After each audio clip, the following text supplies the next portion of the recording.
The following is an AI radio TV news feature. Headline: Spirit photography captured love, loss, and longing. Byline: Felicity T.C. Hamer. Lead: Haunting photographs depict the dead as still with us. Story: Photography has always had a relationship to haunting, as it shows not what is, but what once was. The process whereby light must bounce off the subject and back towards the camera suggests that photographs have touched and carry a trace of what is shown. Scholars of fields from anthropology to art history have explored the association between photographs and ghosts.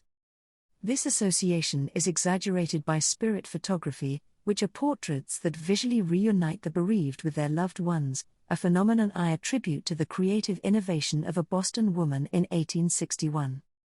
Modern readers may be preoccupied by the motives and methods of spirit photographers, their use of double exposure, combination printing, or contemporary digital manipulation to produce semi-translucent apparitions.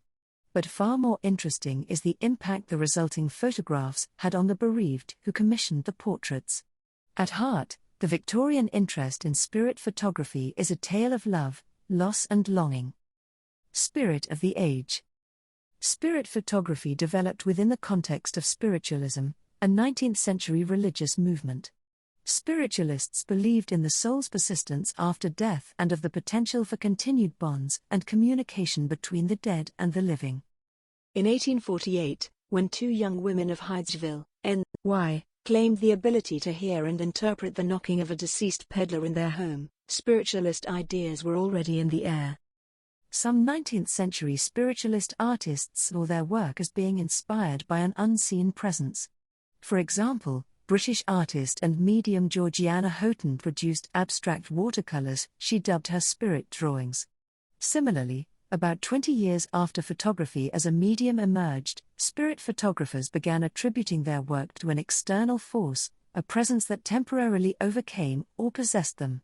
The spiritual extra that appeared alongside the bereaved in spirit photographs, sometimes clearly a face, at other times a shape or object, was meant to be understood as not having been made by humans. Paired with the longing of the bereaved, spirit photographs had the potential to become intensely personal, enchanted memory objects. Sustained bonds. Unlike post-mortem photography, the 19th-century practice of photographing the deceased, typically as though sleeping, spirit photographs did not lock the loved one in a moment after separation has occurred through death. Instead, they suggested a moment beyond death and therefore the potential for future moments shared. Spirit photography encouraged and then mediated the resurgence of the deceased's animated likeness. At a time when many available technologies, such as the telegraph, telephone, and typewriter, were being applied towards communication with the dead, spirit photography offered a visual record of communication. But in spirit photographs, the beloved seldom appeared at full opacity. Using the technique of semi-translucence, spirit photographers depict spirits as animated and still with us. That they are only half there is also indicated. In this way, spirit photographs illustrate the lingering presence of the absent loved one, just as it is felt by the bereaved.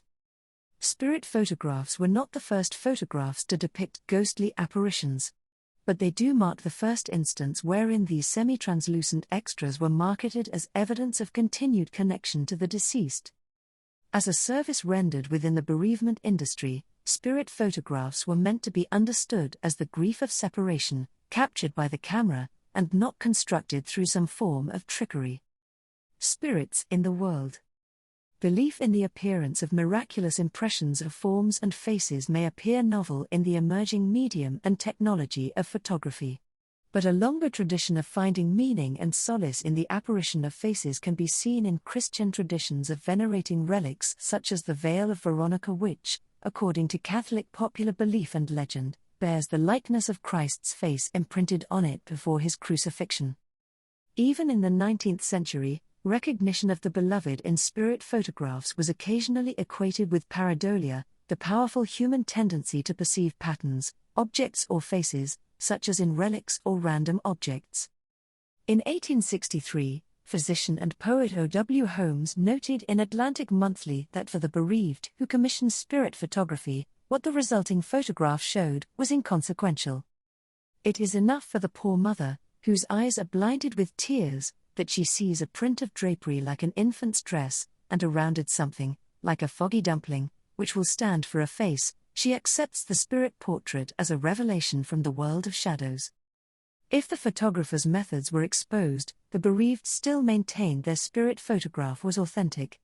The ambiguity of the figures that appeared seldom deterred the bereaved from seeing what they hoped for. Indeed, it was this very leap of faith that incited the imaginative input required to transform these otherwise unbelievable photographs into potent and intensely personal objects. In 1962, a woman who had commissioned a photograph of her late husband shared with the spirit photographer. It is recognized by all that have seen it, who knew him when upon earth, as a perfect likeness, and I am myself satisfied that his spirit was present, although invisible to mortals. Haunting refrains. Spirit photographs were often proven to have been produced through double exposure or by way of combination printing. Thus, it would have been equally possible to produce photographs wherein the deceased appeared at full opacity alongside the bereaved, seamlessly reunited. And yet the tendency to present the absent individual at a lesser opacity has persisted, even within contemporary, digitally produced composite portraits.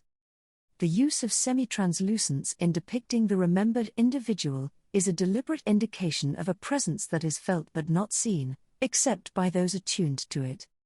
While spirit photographs were cherished as messages of love from beyond the grave, surely they were also messages of love to the departed. For more news from AI Radio TV News, visit airadiotvnews.ca.